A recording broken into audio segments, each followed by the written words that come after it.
Okay, I'm doing a bit more analysis of Take the A Train. It was originally written by Billy Strayhorn in 1939. It became Duke Ellington's signature tune throughout the big band swing era, and then we are doing an analysis of Ella Fitzgerald's version from 1957. And in this video, we're going to focus on melody, and we're going to look at some analysis of the melody. Now, before we can start, we've got to address a pretty big problem in that the melody in jazz is something that needs to be embellished and improvised, and when you record your version of a jazz melody, you're expected to make it different. You're not expected to make it like the original. And so since Ella's version is not the original, then we've got to actually go back to the original so we know what the original melody was first. And so the original melody really comes from a 1941 recording that Duke Ellington did. It's pretty much the first recording. There may be one before that, but it's considered the first recording. So we're going to start off by looking at the melody of Duke Ellington's original. Then we're going to look at some comparisons between Duke Ellington's melody and how Ella sings it. And then we're going to finish off with some revision questions. So here we go. With melody, we always start with form. So what are the musical sort of units that the melody, all the melodies come together to make? So pretty easy for this one because we have a direct copy here. So this one, and this one are all identical. And if you listen to the original recording for the 1941 recording, it's played by the saxophones in unison. So there's 5 saxophones playing this in unison, and they play it identical. They don't do anything different to it. And then we have a B section here. And again, just something to note here about the original recording is that Billy Strayhorn actually sort of comments that he's trying to copy another style of big band writer in writing this tune. And so these gaps here are made, you know, there's a gap here to put some brass parts. So part of this melody is specifically designed to leave some holes in it, so there's space in the arrangement. So I think that sort of is part of its appeal, that it's quite a simple melody because it was made in that sort of era. All right, let's move on then to analysing just that little A section melody.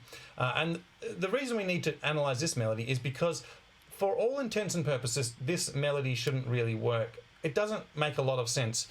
For example, it starts on the 5th and it doesn't end on the tonic. It ends on the 3rd. It has a non-diatonic note out here, which is pretty strange. It has chromatic notes in here and here. It also has this sort of chromatic note. And it also has things like, it's not really a call and response. You know, there's 2 phrases here. So there's one phrase and then there's the second phrase. It's not call and response. It's not imitation, it's not a sequence, it's just 2 sort of separate phrases. And so what I want to show you is why I think this works. And I think what you need to know is that there's some sort of notes here that make this work. So this note, this note, this note, this note, and this note, I think really form the melody and form what we like about the melody and what makes it so iconic and such a classic tune that's stood the test of time. So if I play those notes for you, you get this sound. So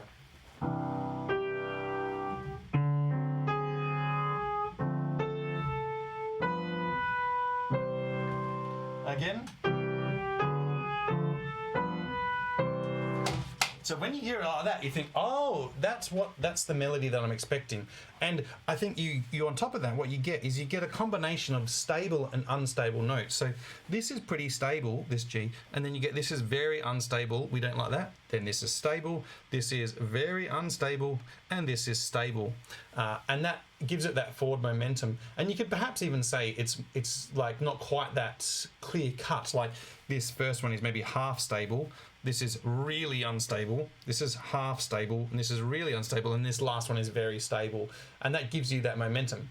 And then what you have is you have everything else just sort of filling in between that. So you get an arpeggio up here, which fills in that gap, and then you get the chromatics here, you get this rather large embellishment here, and then I think you get this final phrase that sort of echoes this first one. So if I play it for you now, you get this sort of sound. So, and you get this first sort of fill, and then here we go, and now we get our little embellishment, and then a big embellishment. Oops. And our final little ending, which just sort of leaves us hanging there on the end, I guess. So that's why I think that melody works. Let's move on to the bridge, shall we? Or the B section, I should say. The B section really is just using repetition here. It's got a nice melody, starts on the third of the chord and just repeats. And really the only difference here is this note and this note. This is an F sharp because it matches this chord. Otherwise you'd have a wrong note. And that chord is non-diatonic. It's a secondary dominant chord. If you're playing along at home, this sort of weird chord on the end here is required to match this A flat. Otherwise you get a strange note. G7 flat 9, it's a sort of fancy way of doing a diminished chord. So G7 flat 9 could also be B diminished. So then you'd have B diminished leading to C major triad. Let's move on. Okay, so now what we're looking at here is a comparison between the OG from 1941 and the Ella Fitzgerald version of it from 1957. And we're going to take a look at some of the differences. So in general, what happens is Ella sings it more and more different as the song goes along, which is really fun to sort of take a look at. So first off, a couple of things that we can see here in Ella's version is we get a little bit of syncopation, a bit more syncopation. You can see all of these notes down the bottom here are all off the beat. We also get some sort of delayed stuff here. So you can see this in Harlem part is quite delayed. It really should just end over here, but it's now delayed from where it used to be. And that's quite a common jazz technique, to delay where the melody should go, or sometimes advance the melody from where it should be. And then one of the big differences is you actually get a different note here every time. Instead of this chromatic D flat to C, you get a nice D to C. And I think it just sounds a little better vocally, being the major key. It makes it just sound a little bit happier, a little bit smoother perhaps. So that's the first time she does it. So let's have a look at the second time she does it. I think I might have skipped one in there. I think this might be the third time she does it. So again, we get the delay. You can see this doesn't start on beat 1. It's delayed a little bit. Up here, we get a different melody altogether. We're getting E, E, E, and she almost scoops into this E here. So it's kind of like a bluesy note. It's like sort of scooped into that. And then we get this nice big triplet now, really nice triplet. You could say it's sitting behind the beat a little bit. And then we get the classic ending that we had before. That's very similar to what we just heard, so quite a similar ending. So a little bit different, but not too different. Going forward to another one. This time we have got very different. So again, we get the delayed part here, but you can see now the melody actually totally changes. So here, look down here, that part up there, we're no longer even using that G sharp anymore. We're on a totally different note. This part here is totally different. We get a stretching out of the word. So we're going take, which is, really nice. We get that same effect here, get a little melisma going on here. And then quite interestingly, like I sort of referenced at the start, the song doesn't end on the tonic, but Ella sort of makes it end on the tonic here now. And I think that maybe is a real singer thing to do there, where it just sounds a little bit more what you'd expect for it to finish on the tonic. And so I think perhaps that's why she ends it on the tonic. She does that a couple of times. Do I have another one? I have one more. So this is the actual last one now, and this is the most different, which kind of makes sense. You get a triplet, or perhaps it's just behind the beat. It's hard to tell. You get the delayed start again, but in a different place. It's delayed on beat 2 now. You get this A really stretched out, or really delayed. We've got a different melody. You get this almost yodel type sound here. And then we finish down on the tonic, and we don't have this little phrase on the end anymore. So we actually finish this melody truly on the tonic. So, amazing really, to think that she is probably improvising all of that. It's like 5 minutes of singing, and it's all improvised and made up. Amazing stuff. So yeah, really interesting to have a listen to and think about how it's changing every time. Okay. Let's have a look what we've got next. I think some questions. Oh no, that's right. We're going to talk about, I thought I should talk about just a little bit about Ella Fitzgerald's actual style. So first up, one of the key features of Ella Fitzgerald is scat singing. So this up here, this is scat singing. It's making up melodies and improvising using nonsense syllables or made up words. So that's what she does, and she's really well known for doing that and does it amazingly, and does it numerous times in this song, in the intro, and then does some solos based on scat. And then one of the other things I was going to say here is the range. So there's a really low range that Ella sings. She's got a very wide range, but a notably low range. She sings some notes actually way down here, I think, down to a D, and then she does a high note up here, somewhere up to an E in some of her solos. It sounds like she could obviously sing much higher than that, but that D is incredibly low to sing. So I don't think I can sing that note as a guy, even.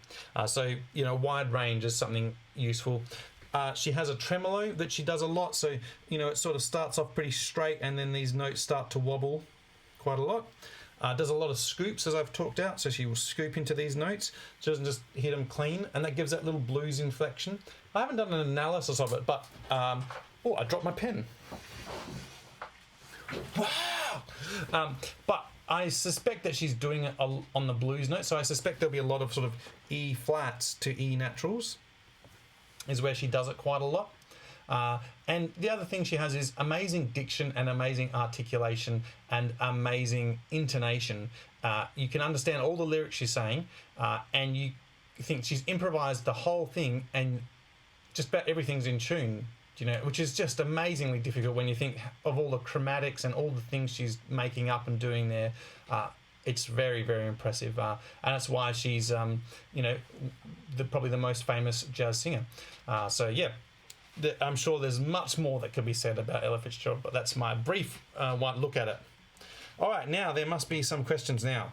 Hey, there is. Okay, so with the melodies, I think you get these three questions essentially. They describe the melody, compare the melody, or tell me about the expression and articulation of the melody. And all of these questions come back to one thing, and that is, can you define a melody using words? Because we're trying to take something we can hear and then write them down, and that is difficult. So the way I suggest people do it is to think about what a definition is. So a definition is what is it part of and what are its parts. So always the melody is part of the form of the song. Then we have the melody, which we're going to define, and then what are its parts? So its parts are phrases, scales, intervals, articulation, expression, these kind of things. I won't keep on going, but you know, you think about what are the parts of the melody. Okay, so then looking at this top question, or any of these questions, really it's about defining what it is. So I would say the melody is part of the AABA form. It has two phrases or two matching phrases. Oh, I probably put over here compositional devices because that's something that you might want to use, like sequences or imitations or repetitions or inversions or augmentations. So that'd be something also that I would use. But going back to this answer, so now I would talk about the scales. So it is non-diatonic. So I'll put a big ND, non-diatonic, because it has the sharpened fifth in the melody. It also has chromatics. I'm not going to write that out. Chromatics. I am going to write that out in the melody. It finishes on the third. So we're talking all sort of scale things. It has some interesting intervals. It has an interval of a minor sixth in the main first A section melody. And so I'd go on and on like this. I would define the melody as whatever fits the question you're doing. And then that really helps you answer the other questions. So compare the melody is really about defining two melodies. So, you know, that's a hard question to do, but it comes up a lot. But you might have to compare the original melody to the Ella Fitzgerald melody, but it's the same thing. You're just trying to define two melodies.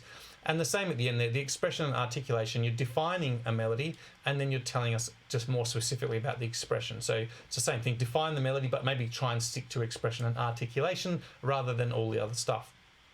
All right, I hope that's given you a bit of insight into melody, and I will see you soon.